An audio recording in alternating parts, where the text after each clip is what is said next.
Welcome to my corner of YouTube. I'm so glad you're here. Was I trying to do like a Bing Crosby kind of voice? Oh, here I am over my... What kind of accent is that? Anyway, I'm Professor Frank FJ, Professor FJ, PhD Esquire. In my last video, we talked about the J versus the P at the end of the Myers Briggs type. The basic message of that was the J or the P tells you the order of the functions. And I got a few people who were like, what are functions? come on guys, this is not acceptable. You don't know the effing functions. All right, so we're gonna talk about that. We gotta come into my classroom. This is Bing Crosby's classroom over here. When we take these tests, the Myers Briggs test, and we go at frickin' 16personalities.com and we see the cute cartoon characters, they don't mention anything about functions, I don't think. And so you walk away just thinking that the letters are it. INFJ, cool. That's it. The letters are just there to tell you what the function stack is. The functions are what really matter. Hey, look at me, come here. The functions are all that matter. Let's just say, what does Myers-Briggs decipher? What does it explain? When we're saying INFJ, when we're saying ESTP, what are we actually talking about? Here's something confusing. It's a personality type. We're not really talking about your personality here. Because your personality would be like, do I like trains? Do I like, long walks on the beach? What Myers-Briggs is explaining is, how do you perceive reality and then how do you judge it? Myers-Briggs isn't really describing behaviors. It's not describing your actions so much as the thought process to get there. It's sort of like, think of it this way. Your Myers-Briggs personality type is to a person as an operating system is to a computer. Okay? So you can have two computers, one's a Windows computer and one's a Mac. They have totally different operating systems. The programming is all different, but they can run the same programs. So the outcome is the same. Either one could be watching this video right now, but the way that they get there is very different. Okay, so that's what Myers-Briggs is. The functions are divided into two categories. Those two categories are what I talked about in the last video. Perceiving and judging. That's it. That's all that the functions talk about. How do you perceive the world and how do you judge it? So far, so good? There are really only 4 functions. See, this is easy. This is easy stuff. We can remember 4 functions, right? What are they? All right. So these are the 4 functions. On this side, we have perceiving functions. We have sensing and intuition. This is how we take in the world around us. Then on this side, we have judging functions, which are feeling and thinking.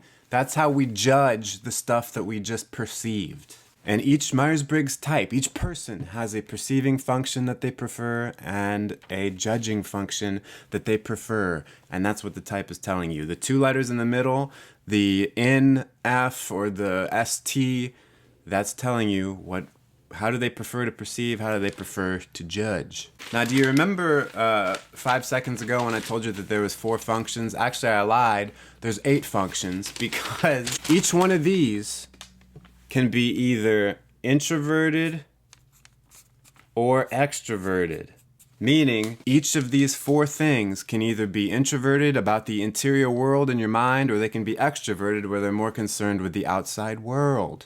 Right? So there's 8 functions total. Each Myers-Briggs type has what's called a function stack, which has the 4 of these in order of your preference of use, and every type has each one of these. So for instance, an INFJ in the function stack has introverted intuition, extroverted feeling, introverted thinking, extroverted sensing. 4. Everyone has all 4. There is the dominant function.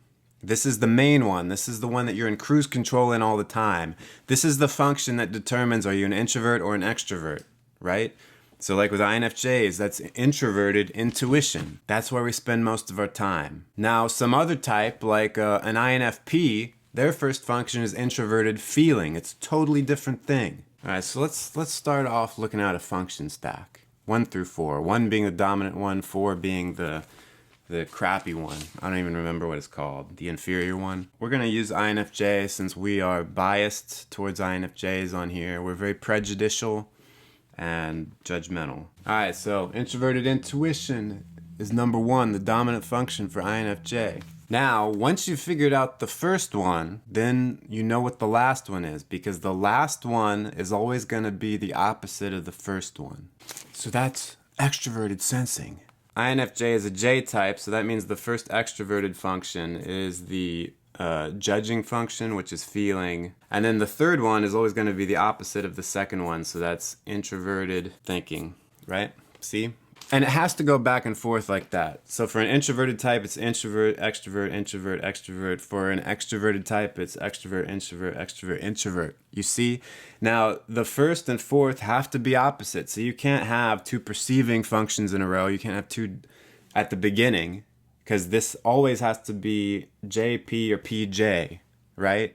You couldn't have the second function be extroverted sensing. It just doesn't work that way. In the middle, you can have two judging or two perceiving together. Actually, you have to. The middle is either always thinking and feeling or intuition and sensing in one order or another. And so this theoretically is the order in which you are able to use the functions well.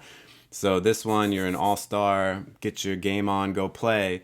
This one you're terrible at, and now you just need a place to hide away. And these you're okay at. This one, the second one, the auxiliary function, you're all right at, and you can get really good at it. The third one, you're okay at. Actually, these two are somewhat close together. INFJs are still pretty good at introverted thinking. Some may be better at that than extroverted feeling. You've really got to work on the fourth one, which is the opposite of your first one. If you really want to get to know your type well, if you want to use this Myers Briggs stuff to your advantage, what you want to do is figure out what your fourth function is and focus on that and see where that's ruining your life. You know, get it together, baby. The point being, I hope this maybe shed some light on what the functions are. The functions are the cognitive functions, how you perceive and judge the world. That's basically what it is. There's my 101 course, all right? So you need to move forward. Don't think about the letters anymore. Who cares about the letters? Forget the letters. The letters are dead to me.